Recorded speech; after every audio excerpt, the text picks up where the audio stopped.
தொடர்ந்து சூப்பர் 60 செய்திகளை பார்க்கலாம். தமிழ்நாட்டில் ஜூன் 1ஆம் தேதி பள்ளிகள் திறக்கப்படும் என்று தெரிவிக்கப்பட்டிருந்த நிலையில் கோடை வெயில் தாக்கம் காரணமாக பள்ளி திறப்பு ஜூன் 4ஆம் தேதிக்கு தள்ளி வைக்கப்படுவதாக பள்ளிக்கல்வித்துறை அறிவித்துள்ளது. தமிழ்நாட்டில் கோடை விடுமுறைக்கு பின்னர் 1 முதல் 3ஆம் வகுப்பு வரையிலான மாணவர்களுக்கு ஜூன் 4ஆம் தேதியும் 4ஆம் வகுப்பு முதல் 12ஆம் வகுப்பு வரையிலான மாணவர்களுக்கு ஜூன் 1ஆம் தேதியும் பள்ளிகள் திறக்கப்படும் என்று ஏற்கனவே அறிவிக்கப்பட்டிருந்தது. ஆனால் வெயிலின் தாக்கம் அதிகமாக இருப்பதால் ஜூன் 1ஆம் தேதி பள்ளிகள் திறக்கப்படும் என்ற முடிவை மறுபரிசீலனை செய்ய வேண்டும் என்று பல்வேறு தரப்பிலும் அரசுக்கு கோரிக்கை வைக்கப்பட்டது. வெயிலின் தாக்கத்தின் நிலவரம் குறித்து வானிலை ஆய்வு மையத்திடம் அறிக்கை கேட்கப்பட்டு அந்த அறிக்கையின் அடிப்படையில் முதலமைச்சரிடம் கலந்து பேசி பள்ளிகள் திறப்பு குறித்து விரைவில் அறிவிக்கப்படும் என்று பள்ளிக்கல்வித்துறை அமைச்சர் ராஜ்மோகன் தெரிவித்திருந்தார். இந்நிலையில் தமிழகத்தில் உள்ள அரசு உதவி பெறும் மெட்ரிகுலேஷன் மற்றும் தனியார் பள்ளிகள் அனைத்தும் 1ஆம் வகுப்பு முதல் 12ஆம் வகுப்பு வரை அனைத்து மாணவர்களுக்கும் வருகிற 4ஆம் தேதி ஒரே நாளில் பள்ளிகள் திறக்கப்படும் என்று பள்ளிக்கல்வித்துறை தெரிவித்துள்ளது.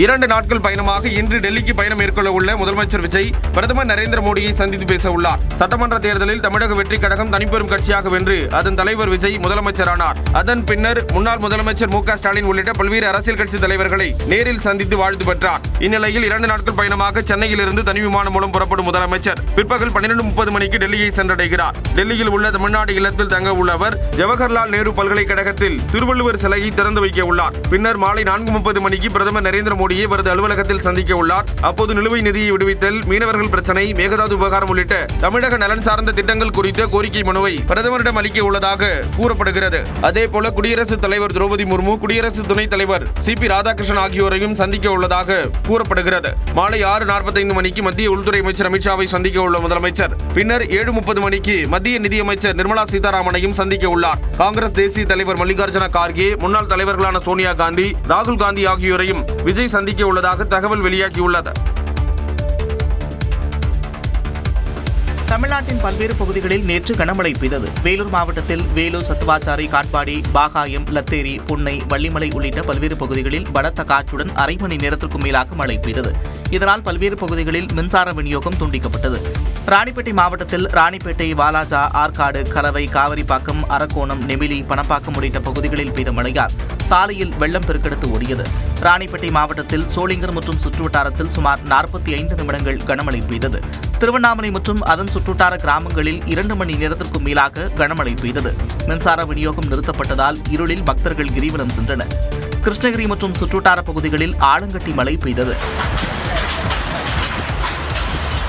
கிருஷ்ணகிரி மாவட்டத்தில் தொடர் மழை காரணமாக கேஆர்பி அணைக்கான நீர்வரத்து அதிகரித்து நீர்மட்டம் 50 அடியை எட்டியது. அணையிலிருந்து 1000 கனஅடி தண்ணீர் வெளியேற்றப்படுவதால் கிருஷ்ணகிரி, தருமபுரி, திருவண்ணாமலை மாவட்டங்களில் தென்பெண்ணை ஆற்றங்கரையோர மக்களுக்கு வெள்ள அபாய எச்சரிக்கை விடுக்கப்பட்டுள்ளது. மதுரை உசிலம்பட்டி அருகே மின்னல் தாக்கி 3 பெண்கள் உயிரிழந்தனர். உசிலம்பட்டி அருகே உள்ள சூலாபுரம் கிராமத்தைச் சேர்ந்த ராமுத்தாய், தனிக்குடி, வாசியம்மாள், சீரநாயக்கன்பட்டியைச் சேர்ந்த கணபதியம்மாள் ஆகியோர் குன்னுவாரப்பட்டியில் உள்ள வாசியம்மாள் என்பவரின் தோட்டத்தில் பருத்தி எடுத்துக் கொண்டிருந்த போது இடி மின்னலுடன் மழை பெய்தது. இதனால் அவர்கள் மரத்தடியில் ஒதுங்கிய போது மின்னல் தாக்கி ராமுத்தாய், தனிக்குடி, கணபதியம்மாள் ஆகியோர் உயிரிழந்தனர். வாசியம்மாள் படுகாயத்துடன் மருத்துவமனையில் அனுமதிக்கப்பட்டார். விருதுநகர் மாவட்டம் வத்திராயிருப்பு மற்றும் சுற்றுவட்டார பகுதிகளான கூமாப்பட்டி, கான்சாபுரம், தம்பிப்பட்டி, கொடிக்குளம், பிளவக்கல் அணை உள்ளிட்ட பகுதிகளில் சூறை காற்றுடன் கனமழை வெளுத்து வாங்கியது. இந்நிலையில் தமிழ்நாடு, புதுச்சேரியில் இன்று முதல் 4 நாட்களுக்கு இடி மின்னலுடன் மிதமான மழை பெய்யும் என வானிலை ஆய்வு மையம் கணித்துள்ளது. சென்னையில் வானம் ஓரளவு மேகமூட்டத்துடன் காணப்படும் என்றும் தெரிவிக்கப்பட்டுள்ளது. தமிழ்நாட்டில் இன்று முதல் 4 நாட்களுக்கு அதிகபட்ச வெப்பநிலை 3 டிகிரி செல்சியஸ் வரை உயரக்கூடும் என்று வானிலை ஆய்வு மையம் தெரிவித்துள்ளது. குறிப்பாக சென்னையில் இன்று அதிகபட்ச வெப்பநிலை 106 டிகிரி ஃபாரன்ஹீட் வரை பதிவாகும் என்று வானிலை ஆய்வு மையம் கணித்துள்ளது. அதிக வெப்பநிலையும் அதிக ஈரப்பதமும் இருக்கும் நிலையில் கடலோர தமிழகத்தின் ஒரு சில இடங்களில் அசௌகரியம் ஏற்படலாம் என்று வானிலை ஆய்வு மையம் கூறியுள்ளது. ஏசி அறையில் அமர்ந்து பணிபுரிபவர்கள் தாகம் எடுக்காவிட்டாலும் நாள் ஒன்றுக்கு 3 லிட்டர் தண்ணீர் பருக வேண்டும் என்று உணவியல் நிபுணர் சுபத்ரா சுந்தர் தெரிவித்துள்ளார். ஈவன் அவங்களுக்கு தர்ஸ்டி பீரியட் இல்லைன்னா கூட ஒரு நாளைக்கு ஒரு 3 liters ஆஃப் வாட்டருக்கு குறையாம not only water, other liquids also, juice, soups, மோர் இந்த மாதிரி எடுத்துக்கிற மாதிரி கூட அவங்க ஒரு அலாம் மாதிரி கூட வச்சுட்டு அதை யூஸ் பண்ணி ஈவன் எடுத்துக்கிற ஃபுட்டு கூட வந்துட்டு அவங்க கேரி பண்ணிட்டு போகிறதுக்கு ரொம்ப கஷ்டமாக இருக்கும். அப்படிங்கிற மாதிரி இருக்கிறதுல nuts, even whole fruit, cucumber அந்த மாதிரி எல்லாம் ராவாக எடுத்துகிட்டு போகிற மாதிரி இருக்கிறது பெட்டர், எடுத்துகிட்டு போய்க்கலாம். போதிய அளவு தண்ணீர் பருகாவிட்டால் சிறுநீரகம் சார்ந்த பிரச்சனைகள் வரும் என்றும் சுபத்ரா சுந்தர் எச்சரித்தார். மேகதாது திட்டப்பணிகளை கர்நாடக அரசு முன்னெடுப்பது உச்சநீதிமன்ற உத்தரவை மீறும் செயல் என முதலமைச்சர் விஜய் கூறியிருக்கிறார். மேகதாதுவில் அணை கட்டுவது தொடர்பான கர்நாடக அரசின் திட்ட அறிக்கையை ரத்து செய்ய ஜல்சக்தி அமைச்சகத்திற்கு அறிவுறுத்துமாறு பிரதமர் நரேந்திர மோடிக்கு தமிழ்நாடு முதலமைச்சர் விஜய் கடிதம் எழுதியுள்ளார். காவிரி ஆற்றின் குறுக்கே மேகதாது நீர்த்தேக்கத்திற்கான பூமி பூஜை நடைபெறும் என்று கர்நாடக அரசின் அறிவிப்பு காவிரி நதிநீர் விவகாரத்தில் உச்சநீதிமன்றம் மற்றும் காவிரி மேலாண்மை வாரியத்தின் உத்தரவை மீறும் வகையில் இருப்பதாகவும் இது தொடர்பாக கர்நாடக துணை முதலமைச்சர் பேசியிருப்பது வாழ்வாதாரத்திற்காக காவிரி படுகையே நம்பியிருக்கும் விவசாயிகளிடையே கவலையை ஏற்படுத்தி இருப்பதாகவும் முதலமைச்சர் விஜயின் கடிதத்தில் தெரிவிக்கப்பட்டுள்ளது.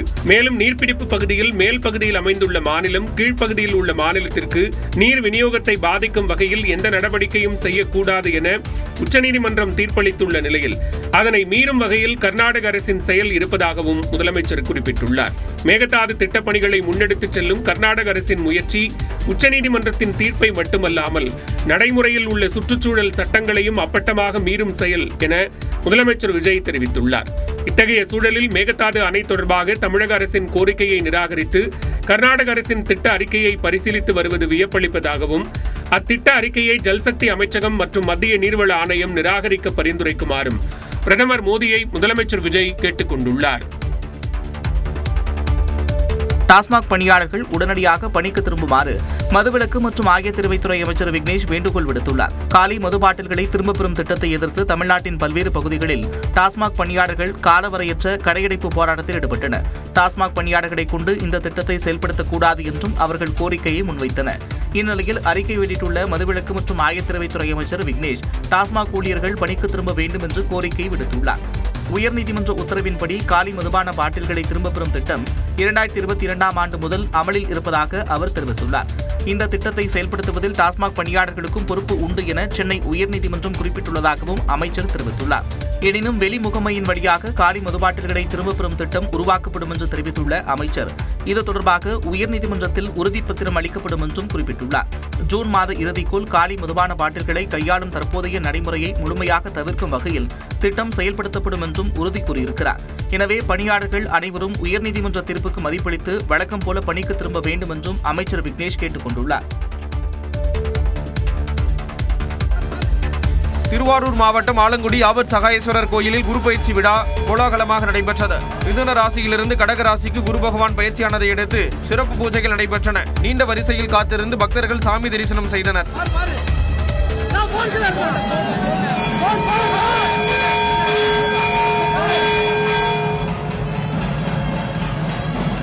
மயிலாடுதுறை வதானியேஸ்வரர் கோயில், வேலூர் கோட்டை ஸ்ரீ ஜலகண்டீஸ்வரர் கோயில், பழனி அடிவாரம் திரு ஆவினன்குடி கோயில் மற்றும் தேனி மாவட்டம் உத்தமபாளையம் திரு காலத்தீஸ்வரர் கோயிலில் தட்சிணாமூர்த்தி சுவாமிக்கு சிறப்பு அபிஷேகம் நடைபெற்றது.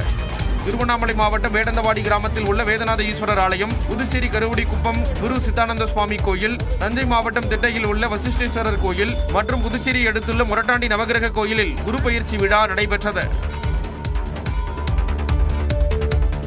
திருவாரூர் அரசு மருத்துவக் கல்லூரி மருத்துவமனை பிணவரையில் வைக்கப்பட்டிருந்த சடலத்தை எலிகள் கடித்து குதறிய சம்பவம் அதிர்ச்சியை ஏற்படுத்தியுள்ளது.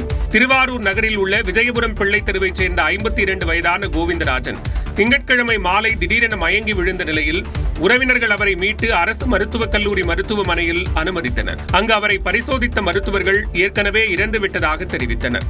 அதனைத் தொடர்ந்து கோவிந்தராஜின் உடல் அதே மருத்துவமனையில் உடற்கூராய்வு செய்யப்பட்டு பிணவரையில் வைக்கப்பட்டிருந்தது. கோவிந்தராஜின் உறவினர்கள் அவரது உடலை பெற்றுக்கொள்வதற்காக பிணவரைக்கு சென்று பார்த்தபோது அவரது கை, கால், முகம் உள்ளிட்ட இடங்களில் எலி கடித்து குதறி இருப்பதை பார்த்து அதிர்ச்சியில் உறைந்தனர். இதனால் சடலத்தை வாங்க மறுத்து வாக்குவாதத்தில் ஈடுபட்டனர். உள்ள ஏசி உள்ள ஓடுதா என்னன்னு எனக்கு இன்னுமே தெரியல. ஃபுல்லாக எலி கடிச்சு ரொம்ப மோசமாக இருக்குது பாடியை பார்க்கும்போது. அப்படியே இப்போ அலபலமாக இருக்குது. அது என்ன பண்ணுறது எனக்கே தெரியல. அப்படி ஏன்னா வீட்டில் 200 பேர் இருக்காங்க, அவங்களை பார்க்கணும்னு சொல்லிட்டு எந்த கண்டிஷன் எடுத்துட்டு போது என்னன்னே தெரியல. மருத்துவமனை தரப்பிலிருந்து மன்னிப்பு கோரியதன் அடிப்படையில் கோவிந்தராஜின் உறவினர்கள் அவரது உடலை பெற்றுக் கொண்டனர். நெல்லை மாவட்டம் அம்பாசமுத்திரம் தொகுதி அதிமுக எம்எல்ஏ இசக்கி சுப்பையா தனது எம்எல்ஏ பதவியை ராஜினாமா செய்தார். சட்டப்பேரவை தேர்தலுக்கு பின்பு அதிமுக 2 அணிகளாக பிரிந்து செயல்பட்டு வருகிறது. இதில் எஸ்பி வேலுமணி மற்றும் சண்முகம் தரப்பைச் சேர்ந்த 3 எம்எல்ஏக்கள் தங்கள் பதவியை ராஜினாமா செய்தனர். இதன் நீட்சியாக அம்பாசமுத்திரம் தொகுதி அதிமுக எம்எல்ஏ இசக்கி சுப்பையாவும் தனது பதவியை ராஜினாமா செய்தார். தலைமைச் செயலகத்தில் இசக்கி சுப்பையா முதலில் கொடுத்த ராஜினாமா கடிதத்தை சபாநாயகர் ஏற்க மறுத்துவிட்டார். ராஜினாமா கடிதம் கைப்பட எழுதப்படாமல் அச்சடிக்கப்பட்டு இருந்ததால் ஏற்கவில்லை என காரணம் கூறப்பட்டது. இதனைத் தொடர்ந்து இசக்கி சுப்பையா கைப்பட எழுதி கொடுத்த ராஜினாமா கடிதத்தை சபாநாயகர் ஜேசிடி பிரபாகர் ஏற்றுக்கொண்டார். எனக்கு முக்கியமே என் தொகுதி மக்கள் தான். அவங்களுடைய நலனை கருதி தான் இந்த செயல்பாடு. எனக்குன்னு தனி விருப்பு வெறுப்பு எதுவுமே கிடையாது. கடந்த 5 ஆண்டுகள் நான் பட்ட கஷ்டம் என் தொகுதி மக்களுக்கு செய்ய முடியாத காரணத்தினால் நான் சில முடிவுகளை எடுத்திருக்கிறேன். எம்எல்ஏ பதவி ராஜினாமா செய்த நிலையில் அமைச்சர்கள் என் ஆனந்த், செங்கோட்டையன் ஆகியோரை இசக்கி சுப்பையா சந்தித்து பேசினார். அதன் பின் பனையூரில் உள்ள தவேக கட்சி அலுவலகத்திற்கு சென்ற சுப்பையா முறைப்படி அக்கட்சியில் இணைந்தார். இது காழ்ப்புணர்ச்சியில் சொல்லப்படுகிற ஒரு குற்றச்சாட்டு. இந்த குற்றச்சாட்டுக்கு என்கிட்ட பதில் கேட்டால், குதிரையே தெரியாத என்கிட்ட போய் குதிரை பேரத்தை பற்றி கேட்டிங்கன்னா எப்படி என்னால் பதில் சொல்ல முடியும்? எனக்கு அது தெரியவே தெரியாது. ஏன்னா இது யாருக்கு தெரியும் குதிரை பேரம்? குதிரை பேரம் ஏற்கனவே நடத்தியவர்களுக்கு குதிரை பேரத்தை பற்றி தெரியுமே தவிர என்ன மாதிரி இந்த குதிரையும் பேரமும் தெரியாதவங்களுக்கு கேட்டீங்கன்னா நிச்சயமா தெரியாது. சட்டமன்ற உறுப்பினர் பதவியை ராஜினாமா செய்துவிட்டு தாவேகாவில் இணைந்ததற்கு குதிரை பேரம் காரணமா என்ற கேள்விக்கு இசக்கி சுப்பையா தெரிவித்த கருத்துதான் இது. பனையூரில் தாவேகா அலுவலகத்தில் செய்தியாளர்களிடம் பேசிய அவர், தொகுதி மக்களுக்கு நல்லது செய்வதற்காகவே தமிழக வெற்றிக் கழகத்தில் இணைந்திருப்பதாக விளக்கம் அளித்தார். அதன் பிறகு நியூஸ் 18 தமிழ்நாடு தொலைக்காட்சிக்கு பேட்டியளித்த இசக்கி சுப்பையா அமைச்சர் பதவிக்காக தாவேகாவில் இணைந்தாரா என்ற கேள்விக்கும் பதிலளித்தார். இடைத்தேர்தலில் வெற்றி பெற்று அமைச்சர் பதவி கிடைக்கும் அப்படின்றலாம் விலகியவர்கள்லாம் நிறைய பேர் சொல்றாங்க. நிறைய பேர் சொல்றீங்க, என்ன கேட்க கிடைக்குது. எனக்கு உண்டு, எனக்கு சீட்டு கொடுப்பானே எனக்கு தெரியாதா? தலைவர் எனக்கு கொடுத்தாருன்னா அதை பணியோடு ஏற்றுக்குவேன். தன்னை யாரும் விலைக்கு வாங்க முடியாது என்றும் இசக்கி சுப்பையா தெரிவித்தார். இசக்கி சுப்பையா ராஜினாமா செய்ததை தொடர்ந்து அம்பாசமுத்திரம் தொகுதி காலியானதாக அறிவிக்கப்பட்டுள்ளது. இதனையடுத்து தமிழகத்தில் காலியாக உள்ள தொகுதிகளின் எண்ணிக்கை 5ஆக உயர்ந்துள்ளது. கட்சித்தாவல் தடைச்சட்டம் பாயும் என்ற அச்சத்தில் 3 அதிமுக எம்எல்ஏக்களும் ராஜினாமா செய்ததாக இபிஎஸ் ஆதரவு சட்டமன்ற உறுப்பினர் அக்ரி கிருஷ்ணமூர்த்தி குற்றம் சாட்டியுள்ளார். ராஜினாமா கடிதம் கொடுத்த 5 நிமிடத்தில் அவர்களுக்கு பிரிண்ட் செய்யப்பட்ட லேமினேஷன் அட்டையுடன் கூடிய உறுப்பினர் அடையாள அட்டையை மேல் தளத்தில் இருக்கின்ற அமைச்சர்களுடைய அறையிலேயே அவர்களுக்கு உறுப்பினர் அட்டையை வழங்குகிறார். இது தலைமைச் செயலகமா அல்லது தாவேகா கட்சியினுடைய தலைமை நிலையமா? எம்எல்ஏக்கள் ராஜினாமா செய்வது அவர்களது ஜனநாயக உரிமை என்று வருவாய்த்துறை அமைச்சர் செங்கோட்டையன் விளக்கம் அளித்துள்ளார். அம்மாவுக்கும் தலைவருக்கும் விசுவாசம் உள்ள தொண்டர் என்று பேசிக் கொண்டிருப்பவர் திமுக ஆதரித்தால் நான் முதலமைச்சர் ஆவேன் என்று சொல்வது என்பது ஏற்றுக்கொள்ள முடியாது என்ற முறையிலே தான் அனைவருமே ராஜினாமா செய்துவிட்டு இன்று தமிழக வெற்றிக் கழகத்தில் நல்லாட்சி தமிழகத்தில் தந்து கொண்டிருக்கிற ஒரு தலைமையில் தலைவருக்கு பின்னாலே இன்றைக்கு இணைந்திருக்கிறார். குதிரை பேரத்தில் தாவேக ஒருபோதும் ஈடுபடவில்லை என்று கூறிய அமைச்சர் செங்கோட்டையன் திமுக அதிமுக கூட்டணி பேச்சுவார்த்தை நடத்தியது குதிரை பேரம் இல்லையா என்றும் வினவினார். அதிமுக எம்எல்ஏக்கள் 3 பேரின் ராஜினாமாவை சபாநாயகர் ரத்து செய்யவில்லை என்றால் நீதிமன்றத்தை நாடுவோம் என்று அதிமுக எம்பி இன்பதுரை தெரிவித்துள்ளார். ஜிஓ போட்டாலும் அதை திரும்ப பெற அதிகாரம் பேரவைத் செயலருக்கு இருக்கு. ரிவோக் பண்ணிக்கலாம். ரிவோக் பண்ணலனா இது கொஸ்டினபிள். நாங்க அதை நீதிமன்றத்தில். அதிமுக எம்எல்ஏக்களின் ராஜினாமா கடிதத்தை ஏற்கும் அதிகாரம் தனக்கு இருப்பதாக சபாநாயகர் ஜேசிடி பிரபாகர் விளக்கம் அளித்துள்ளார். ராஜினாமா கடிதங்கள் ஏற்றுக்கொள்ளப்பட்டிருக்கிறது, அவ்வளவுதான்.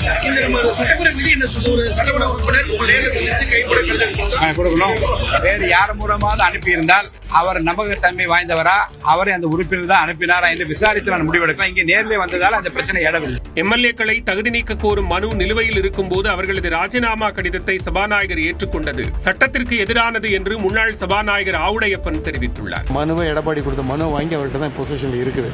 அவர் அதில் அவர் தீர்ப்பு எழுதணும், சொல்லக்கூடிய கட்டாயத்தில் அவர் இருக்காரு. ஏற்றுக்கிட்டேன் ஏற்றுக்கலன்னு சொல்லக்கூடிய கட்டாயத்தில் இருக்காரு. அதே நேரத்தில் இவங்ககிட்ட வாங்கி அவங்க ராஜினாமாவை ஏற்றுக்கிட்டோம்னு சொன்னாக்கா அப்போ அதில் உள்ள தீர்ப்பு என்னாச்சு? அரசியல் கட்சி தலைமை முன்மொழிபவரைத்தான் கொறடாவாக நியமிக்க முடியும் என்றும் ஆவுடையப்பன் கூறினார். தகுதி நீக்க நடவடிக்கையிலிருந்து தப்பிப்பதற்காக ஓசூர் தொகுதி சட்டமன்ற உறுப்பினர் பாலகிருஷ்ணா ரெட்டி அதிமுக பொதுச் செயலாளர் எடப்பாடி பழனிசாமிக்கு ஆதரவு தெரிவித்து சட்டப்பேரவை செயலாளரிடம் மனு அளித்தார். சட்டமன்ற தேர்தல் முடிவுக்கு பிறகு எஸ்பி வேலுமணி தரப்புக்கு ஆதரவாக செயல்பட்டு வந்த அதிமுக சட்டமன்ற உறுப்பினர்களை தகுதி நீக்கம் செய்யும்படி எடப்பாடி பழனிசாமி தரப்பில் சபாநாயகரிடம் மனு அளிக்கப்பட்டது. இந்நிலையில் எடப்பாடி பழனிசாமியை எஸ்பி வேலுமணி தரப்பு சட்டமன்ற உறுப்பினர் பாலகிருஷ்ணா ரெட்டி சந்தித்து தனது ஆதரவை தெரிவித்தார். இந்த சந்திப்பை தொடர்ந்து முன்னாள் அமைச்சர் OS மணியனுடன் பாலகிருஷ்ணா ரெட்டி சட்டப்பேரவை செயலாளர் சீனிவாசனை சந்தித்து எடப்பாடி பழனிசாமி தரப்புக்கு ஆதரவு தெரிவித்து கடிதம் வழங்கினார். அப்போது தாவேக அரசு குதிரை பேரத்தில் ஈடுபடுவதாக OS மணியன் குற்றம் சாட்டினார். கீழ்த்தளத்தில் 3 உறுப்பினர்கள் ராஜினாமா கடிதம் கொடுத்துக் கொண்டிருக்கிறார்கள். அடுத்த 10 நிமிடத்தில் மேல்தளத்தில் மாண்புமிகு அமைச்சர் அவர்களை சந்தித்து பொன்னாடை போற்றப்படுகிறது. மாற்றி அவர்களும் பொன்னாடை போட்டுகிறார்கள், உறுப்பினர் கார்டு வழங்குகிறார்கள் என்று சொன்னால் இதற்கு பெயர் என்ன? இதற்கு பெயர்தான் குதிரை பேரம். சட்டமன்ற உறுப்பினர்கள் அனைவரும் எடப்பாடி பழனிசாமிக்கு ஆதரவாகத்தான் இருப்பதாகவும் OS மணியன் தெரிவித்தார். அதிமுக பொதுச் செயலாளர் எடப்பாடி பழனிசாமியை எஸ்பி வேலுமணி அணியினர் சந்தித்து பேசிய நிலையில் எந்த முடிவும் எட்டப்படவில்லை என்று தகவல் வெளியாகியுள்ளது. சென்னை பசுமைவெளிச்சாலையில் உள்ள இல்லத்தில் எடப்பாடி பழனிசாமியை எஸ்பி வேலுமணி அணியைச் சேர்ந்த நத்தம் விஸ்வநாதன், தங்கமணி, புவனகிரி தொகுதி சட்டமன்ற உறுப்பினர் அருள்மொழி தேவன், திருத்தணி தொகுதி சட்டமன்ற உறுப்பினர் ஹரி ஆகியோர் சந்தித்து ஆலோசனை நடத்தினர். இந்த சந்திப்பு சுமார் 40 நிமிடங்கள் நீடித்தது. அப்போது கட்சி பதவியிலிருந்து நீக்கப்பட்டவர்களுக்கு மீண்டும் அதே பதவி வழங்க வேண்டும், கட்சி சார்ந்த முடிவுகள் எடுக்க ஒரு குழு அமைக்க வேண்டும் என்று எஸ்பி வேலுமணி தரப்பில் கோரிக்கை விடுக்கப்பட்டதாக தெரிகிறது. அதே நேரம் கட்சிக்கு எதிராக கொடுத்த புகார்களை திரும்பப் பெற்று கட்சியில் இணைந்து செயல்படும்படி அறிவுறுத்திய எடப்பாடி பழனிசாமி கட்சியில் அவர்களுக்கு உரிய மரியாதை கொடுக்கப்படும் என்றும் உறுதியளித்ததாகவும் தெரிகிறது. இந்த கூட்டத்திற்கு பின்னர் செய்தியாளர்களிடம் பேசிய முன்னாள் அமைச்சர் நத்தம் விஸ்வநாதன் இரு அணிகள் இணைப்பு குறித்து பேசப்பட்டதா என்ற கேள்விக்கு பதிலளித்தார். இதனையடுத்து எஸ்பி வேலுமணி தரப்பினர் மீண்டும் CV சண்முகம் அலுவலகத்திற்கு சென்று எடப்பாடி பழனிசாமி உடனான சந்திப்பில் பேசப்பட்டவை குறித்து ஆலோசித்தனர்.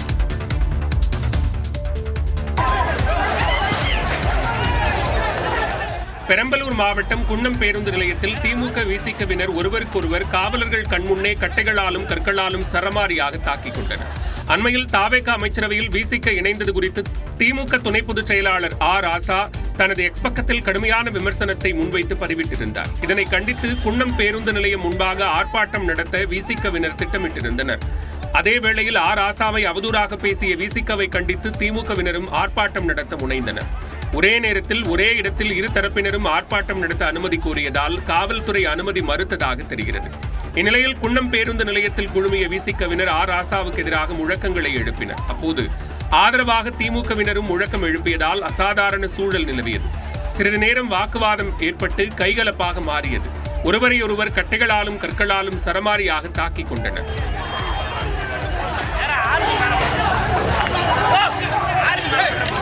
அதிக அளவில் காவலர்கள் குவிக்கப்பட்டு பிரச்சனை கட்டுக்குள் கொண்டு வரப்பட்டது. பெங்களூருவிலிருந்து சென்னைக்கு புறப்பட வேண்டிய இண்டிகோ விமானத்தில் புகை வந்தது குறித்து விசாரணை நடைபெற்று வருகிறது. All the flights are open. We are standing by for pushback.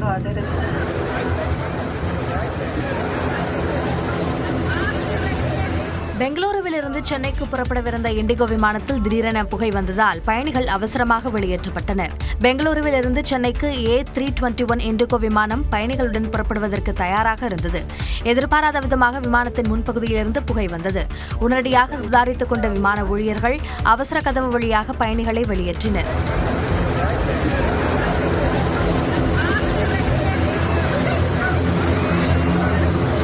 The flight got into smoke.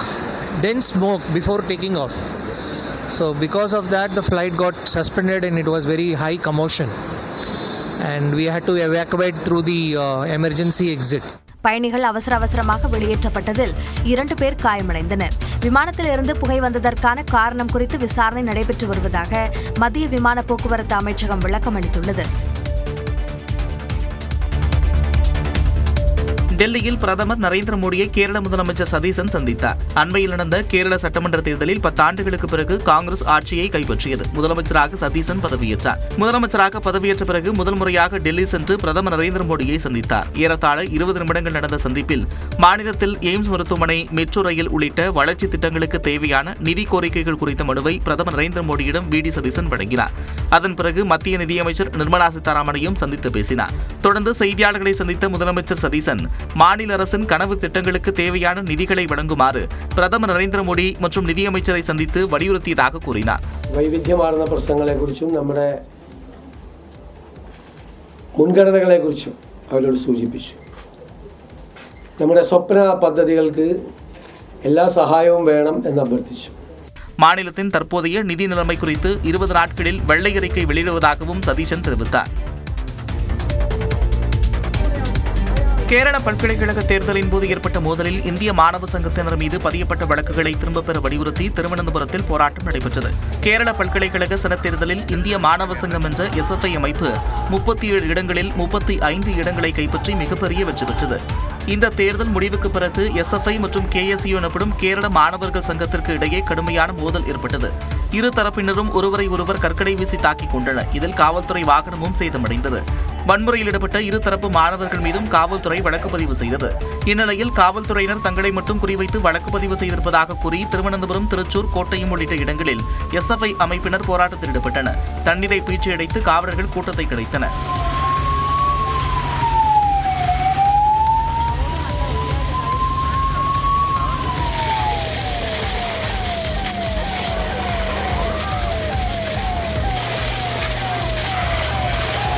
இந்த வன்முறை சம்பவத்தால் திருவனந்தபுரம் உள்ளிட்ட இடங்களில் போர்க்களமாக காட்சியளித்தது.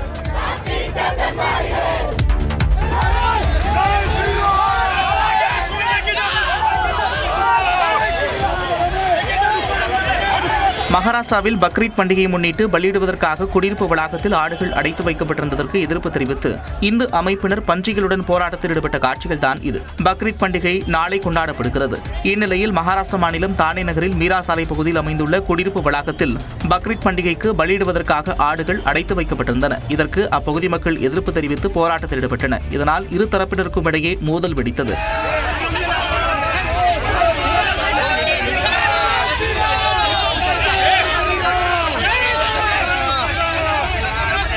இந்த சம்பவம் குறித்து அறிந்த விஸ்வ இந்து பரிஷத் மற்றும் பஜ்ரங் தள் அமைப்பினர் பன்றிகளை எடுத்து சென்று போட்டி போராட்டத்தில் ஈடுபட்டனர். ஹனுமன் பக்தி பாடல்கள் பாடியும் வராக பூஜை நடத்துவதாகவும் கூறி போராட்டம் நடத்தினர். அப்போது காவல்துறையினர் இந்து அமைப்பினரிடமிருந்து பன்றிகளை கைப்பற்ற முயன்றதால் இருதரப்புக்கும் இடையே தள்ளுமுள்ளி ஏற்பட்டது.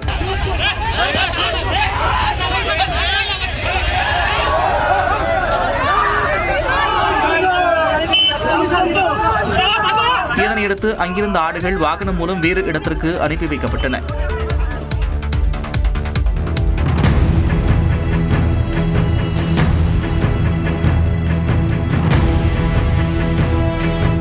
பாரிஸில் வெப்பம் தாங்காமல் நடுவழியில் ரயிலை நிறுத்தி பயணிகள் காற்று வாங்கிய காட்சிதான் இது. பிரான்சில் கடும் வெப்ப அலை வீசி வரும் நிலையில் வெயிலை சமாளிக்க முடியாமல் மக்கள் திணறி வருகின்றனர். பாரிஸில் 95 டிகிரி ஃபாரன்ஹீட் வெயில் கொளுத்தும் நிலையில் நீச்சல் குளங்கள் நீர்நிலைகளை தேடி மக்கள் அலைகின்றனர். இதில் நீச்சல் குளத்தில் இளைப்பாற சென்ற 5 பேர் நீரில் மூழ்கி உயிரிழந்தனர். பாரிஸில் குளிர்சாதன வசதி இல்லாத ரயிலில் சென்ற மக்கள் வெயிலின் தாக்கம் தாங்க முடியாமல் நடுவழியில் ரயிலை நிறுத்தி இளைப்பாறினர்.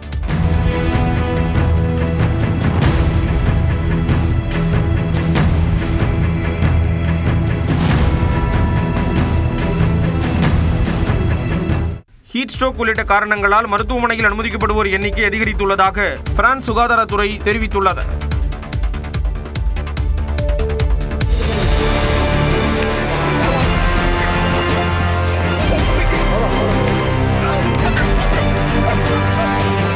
அமெரிக்காவில் வெள்ளத்தில் தத்தளித்த காரில் சிக்கிய குழந்தை பாதுகாப்பாக மீட்கப்பட்டது. அமெரிக்காவின் டெக்சாஸ் மாகாணத்தில் கடும் மழை மற்றும் வெள்ளப்பெருக்கு ஏற்பட்டது. அப்போது பீவில்லை என்ற இடத்தில் வாகனம் ஓடையை கடக்க முயன்ற கார் ஒன்று வெள்ளத்தில் சிக்கிக் கொண்டது. அதில் குழந்தை ஒன்று இருப்பது தெரியவந்தது.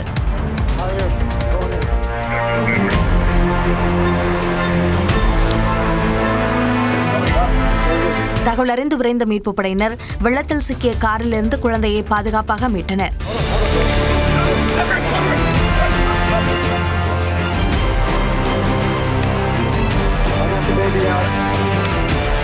இதேபோன்று டல்லாஸ், டாரண்ட் உள்ளிட்ட பகுதிகளிலும் கடும் வெள்ளப்பெருக்கு ஏற்பட்டது.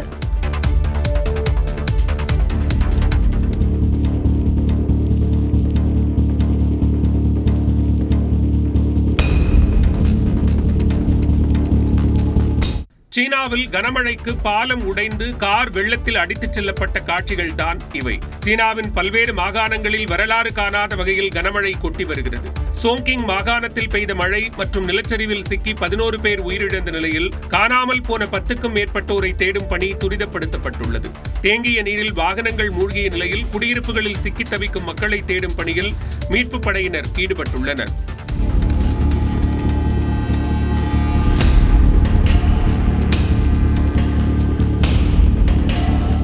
ஹூபை மாகாணத்தில் மழையில் பாலம் உடைந்து கார் அடித்துச் செல்லப்பட்டது.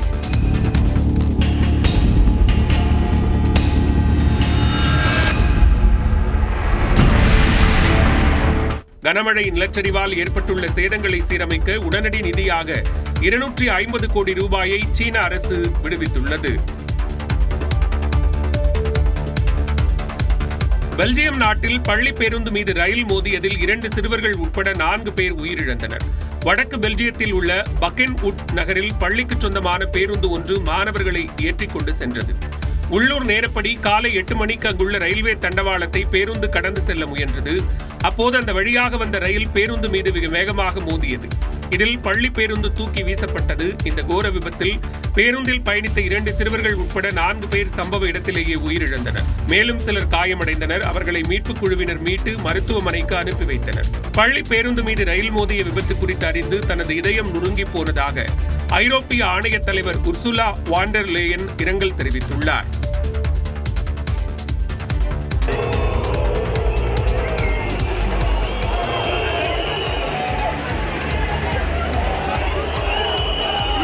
துருக்கியில் போராட்டத்தில் ஈடுபட்ட எதிர்க்கட்சித் தலைவரின் ஆதரவாளர்கள் மீது தண்ணீரை பீச்சியடித்து விரட்டியடிக்கப்பட்ட காட்சிகளே இவை. துருக்கியில் நீதித்துறை குறித்து பல்வேறு விமர்சனங்களை முன்வைத்து குடியரசு மக்கள் கட்சித் தலைவரும் எதிர்க்கட்சித் தலைவருமான ஒஸ்குர் உசேலை நீதிமன்றம் பதவி நீக்கம் செய்து உத்தரவிட்டது. எதிர்க்கட்சித் தலைவர் அலுவலகத்திலிருந்து வெளியேறுமாறு நீதிமன்றம் உத்தரவிட்ட நிலையில் அதற்கு அவரது ஆதரவாளர்கள் கடும் எதிர்ப்பு தெரிவித்து வந்தனர். நீதிமன்ற உத்தரவை அமல்படுத்தும்படி அங்காரா நகர ஆளுநர் உத்தரவிட்டதைத் தொடர்ந்து துருக்கி கலவர தடுப்பு காவல்துறையினர் குடியரசு மக்கள் கட்சியின் தலைமை அலுவலகத்திற்குள் நுழைந்தனர். அப்போது ஓஸ்குர் உசேலின் ஆதரவாளர்களுக்கும் காவல்துறைக்கும் இடையே தள்ளுமுள்ளு ஏற்பட்டது. இதனைத் தொடர்ந்து நாடு முழுவதும் ஓஸ்குர் உசேலின் ஆதரவாளர்கள் போராட்டத்தில் குதித்துள்ளனர். அதன் ஒரு பகுதியாக இஸ்மிர் பகுதியில் போராட்டத்தில் ஈடுபட்ட ஓஸ்குர் உசேலின் ஆதரவாளர்கள் மீது காவல்துறையினர் தண்ணீரை பீச்சியடித்து விரட்டினர்.